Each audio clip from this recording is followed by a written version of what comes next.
رمضان کریم 8ویں دن کی دعا۔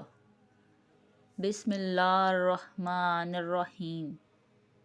اللہم ارزقنی فیہ رحمۃ الایتام و اطعام الطعام و افشاء السلام و صحبۃ الکرام بطولک یا ملجا العاملین۔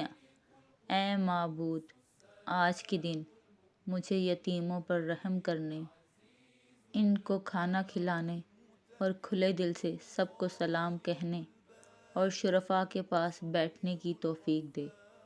اپنے فضل سے اے آرزو مندوں کی پناہ گاہ